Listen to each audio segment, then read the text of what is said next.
For the longest time and still today, Lexus has been known for making soft and mundane vehicles like the ES and RX. I consider the 2000s to be the golden era of Lexus because they introduced the legendary IS sports sedan to compete with the BMW 3 Series and Mercedes-Benz C-Class.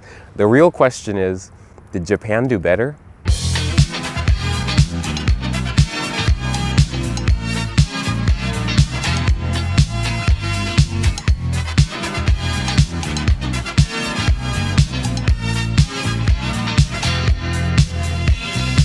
This IS in particular belongs to my partner Michael. It's a 2001 IS 300 in solar yellow with the 5-speed automatic transmission. They did come with a 5-speed manual. Some of these could also come with a limited slip rear differential, but those are a little bit harder options to find nowadays. This one also has 243,000 miles on it.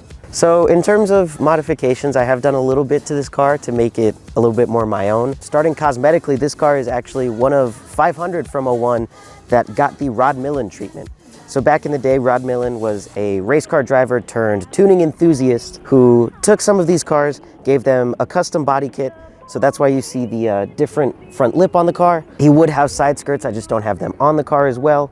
But that's also where the intake comes from underneath. It's an engine intake kit that is connected to the 2J GE, of course. This engine does have some aftermarket headers, a Megane Racing Y-pipe, and an HKS muffler at the rear. The car is lowered on some Eibach lowering springs, and it features StopTech drilled rotors and some performance pads. The rest of the modifications are cosmetic, just to make the car a little bit more my own.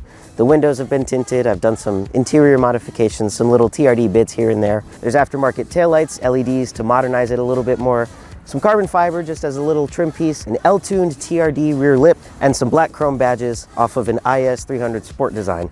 These actually took me about 7 months to find, so I'm very proud of them. So for 2001, there was only one engine and transmission configuration you could get your IS 300 in. But every IS 300 in the United States came with the same engine, but only the 2001 models could not get the manual transmission. So under the hood of the IS 300 is the legendary 2JZ GE. So you don't get the GTEs here, that's the turbo engine. This one is also updated because this one has VVTi. Toyota's been developing the 2J since 1989 when they were developing the Lexus SC300. But in this application, it makes 215 horsepower and 218 pound-feet of torque. It's naturally aspirated, and you can only get the 2001s with an automatic transmission. But the later years, 02 to 05, could get a 5-speed manual transmission and even a rear LSD.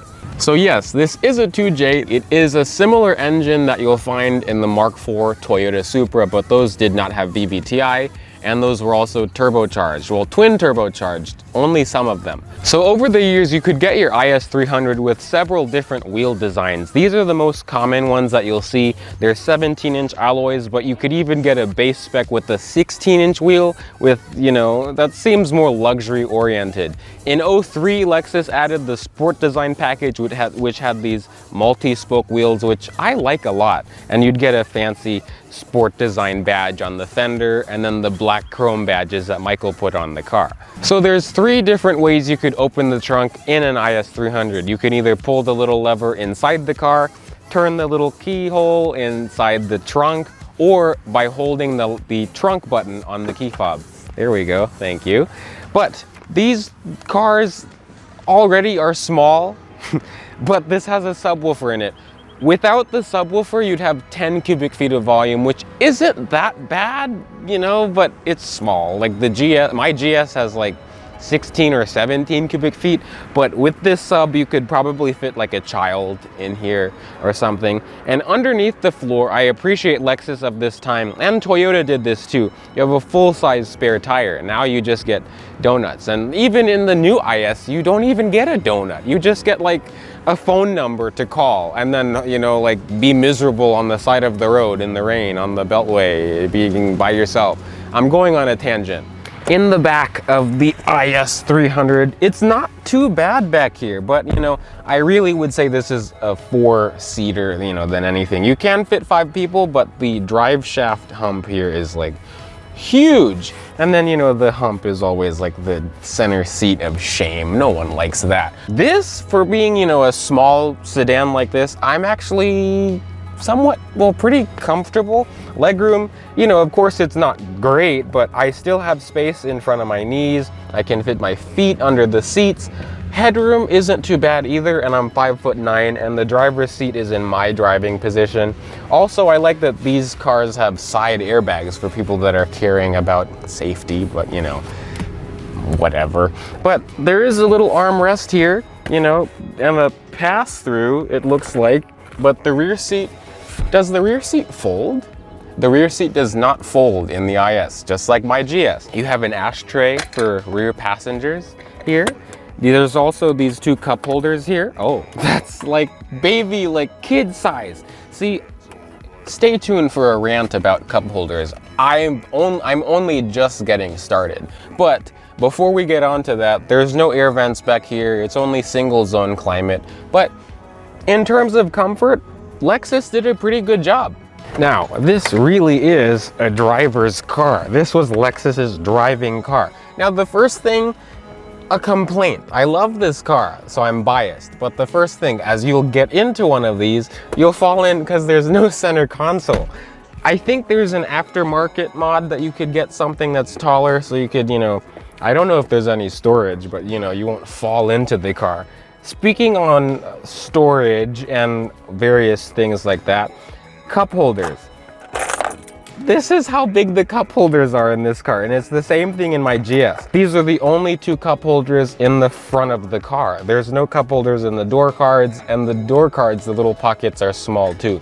The rest of this interior has held up very well for 240,000 miles. The steering wheel is a 3-spoke leather wrap wheel.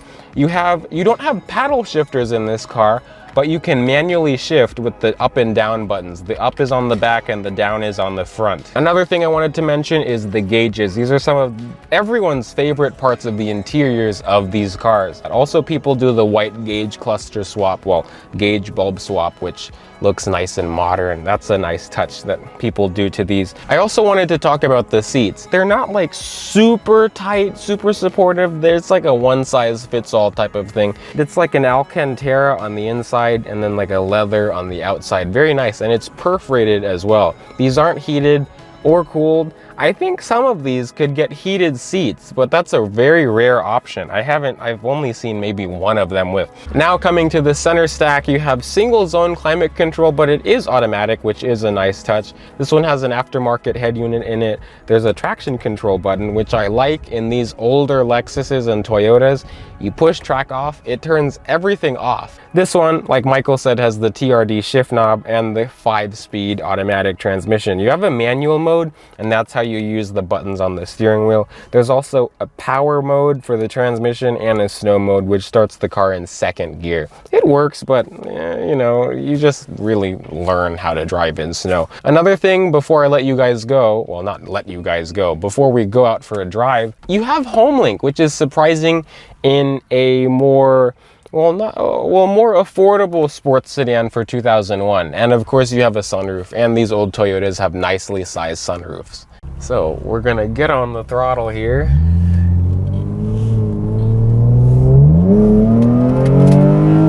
A nice kick down.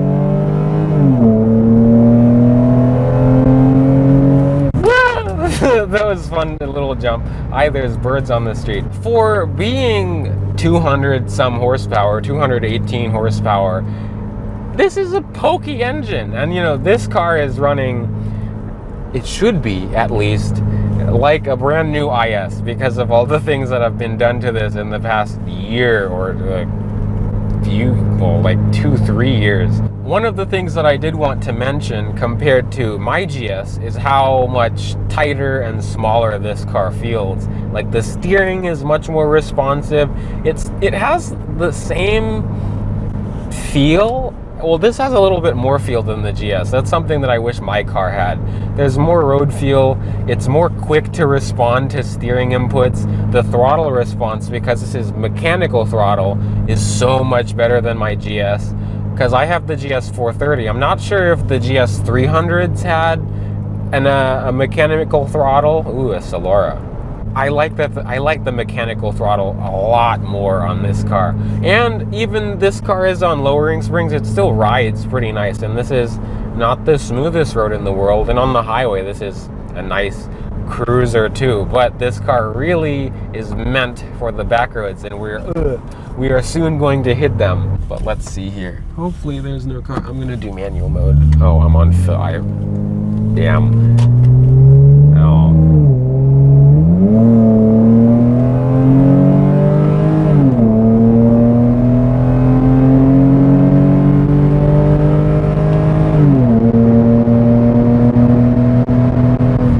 This thing's fast, man. It was not fast, of course. Let's see how it does on this corner. Oh, it's like a dart. It's like a dart. It really is. Like, because I'm used to how my GS takes corners, where it's very, like, that car handles well. But this car, oh, it is like so confidence inspiring. And I'm not even at the limits of this car at all. But, like the whole time you're driving it, it just puts a smile on your face. Let's see here. Wow, wow. And this is like the first time that I've like let myself hoon, at least on this road.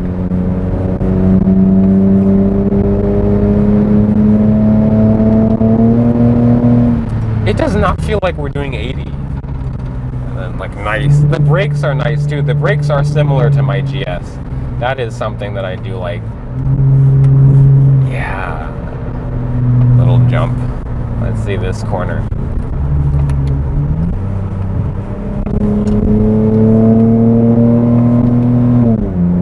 So good. I can't imagine this car with a manual. It sounds good on downshifts too. Ah. This is a good car. This is a good car. Even the auto is fun, which is like good. I mean, because of that manual mode, because I don't have nearly as much fun with my G. Well, I can, but you know, you have to like go to the L, through the 2, 3, 4, and then D, you know? This is more fun because you can control it at the wheel. And it's just, you know, it actually is meant to be manually shifted in this way. But it's, that was not even really the limits of this car. And it still was just, I mean, even not being at the limits, you're just having a good time.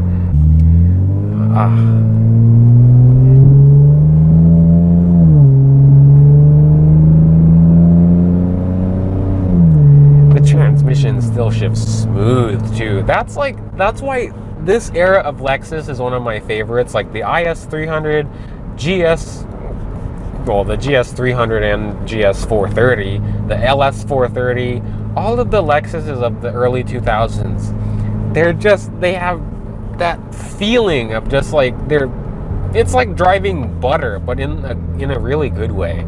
I can't believe it's not butter.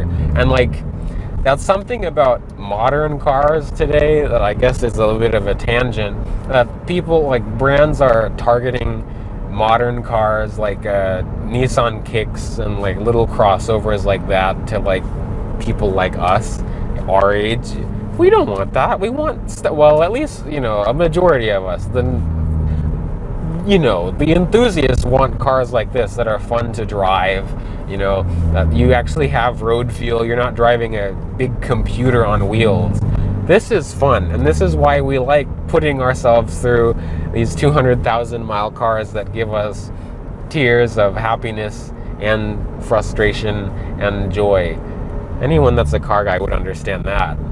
Okay, so the question that I asked you guys at the beginning of this video is whether if Japan did it better than Germany in terms of an affordable, not practical, but fun sports sedan of 2001. So this competed with, I'd say, a BMW 330i sedan, you know, just rear-wheel drive. And I may be biased, but I think so. Because yes, E46s can be reliable, and they're more reliable than, you know, other BMWs. I'm not going to go on a tangent about BMWs.